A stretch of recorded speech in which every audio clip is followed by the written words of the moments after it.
Hello बच्चों, कैसे हैं आप सभी। चलिए आइए स्टार्ट करते हैं हमारी ये क्लास बच्चों एक्सरसाइज 9.2 के साथ। ओके, देखिए बच्चों यहाँ पे देखो बच्चों, इसमें पहला प्रश्न क्या है। निम्नलिखित चित्रों में एल पैरेलल है बच्चों एम के, तब एक्स का मान बताइए बच्चों। ठीक है, तो यहाँ पे देख रहे हैं एल और एम जो समांतर है। अब हमें बच्चों एक्स का मान बताना है।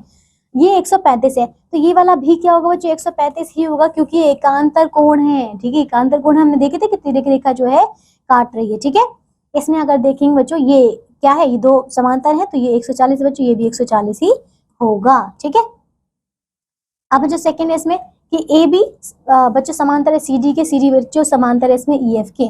क्या ए बी समांतर ई एफ के होगा? हाँ बच्चों ये होगा। ठीक है, क्योंकि इसमें जब आप देखेंगे कोण ए बराबर कोण दो के, क्योंकि संगत कोण है, ये दोनों तो समांतर है। ठीक है, इसमें कोण दो बराबर होगा कोण तीन के, क्योंकि बच्चों ये दोनों समांतर है। तो अल्टीमेटली हम ये बोलेंगे ना कि कोण ए बराबर कोण तीन के।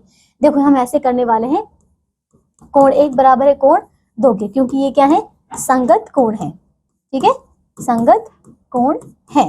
फिर कोण दो बराबर है कोण तीन के, कोण तीन के बच्चों, क्योंकि इसमें हमें बोला है कि सी डी जो है ये भी बच्चों, ये भी संगत कोण ही तो है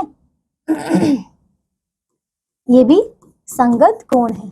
ठीक है, ओके। अब ये बच्चों हमारी इक्वेशन यहाँ पे 1 है और ये वाली इक्वेशन हमारी 2 है, तो हम बोलेंगे 1 व 2 से हम लिख सकते हैं कि एंगल एक बराबर है एंगल 3 के। ठीक है, समझ गए। तो अगर ये दोनों बराबर हैं बच्चों तो हम बोल सकते हैं क्या कि इसमें ए बी जो है समांतर होगी ई एफ के। ओके, अब ये आप करेंगे।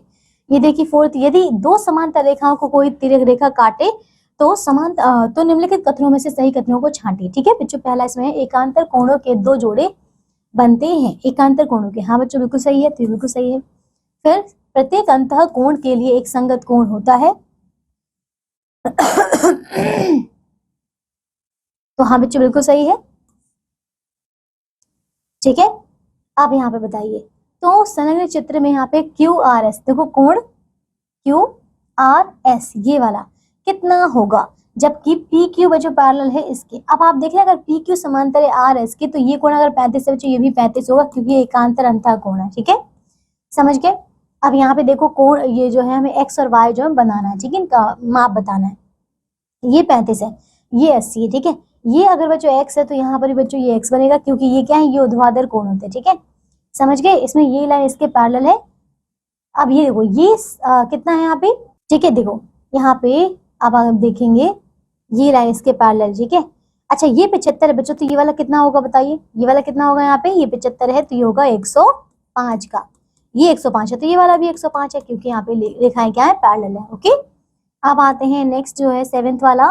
नीचे दिए गए चित्र में दो समांतर रेखाओं को एक तिर्यक रेखा काट रही है, इसे देखकर सत्य कथन हमें बताने हैं। ठीक है, पहला, यदि कोण दो ये बच्चों हमें 80 डिग्री दिया है तो कोण 4 बच्चों ये भी 80 डिग्री होगा। बिल्कुल सही है। ठीक है, क्योंकि ये क्या है, ऊर्ध्वाधर कोण है ठीक है, दूसरा, यदि दो कोण बच्चों, ये जो कोण दो 80 डिग्री का है, तो तीसरे वाला कोण बच्चों ये 80 डिग्री का होगा, ये गलत है, ये तो 180 का होगा। ठीक है, समझ गए। ऐसे आपको बाकी इसके सारे पार्ट्स करने हैं। चलिए आइए, अब हमारा चैप्टर एंड होता है। आगे आपको कुछ स्मरणीय बिंदु दिए बच्चों, इंपॉर्टेंट, इनको रीड कीजिएगा और कुछ एमसीक्यू बच्चों इन्हें भी आप कंप्लीट कीजिएगा। ओके, तो आई होप आप इन सारे चैप्टर को अच्छे से किया है। ठीक है, अब इसे रिवाइज कीजिए, ज्यादा से ज्यादा बच्चों प्रैक्टिस कीजिए। Okay, so take care, bye.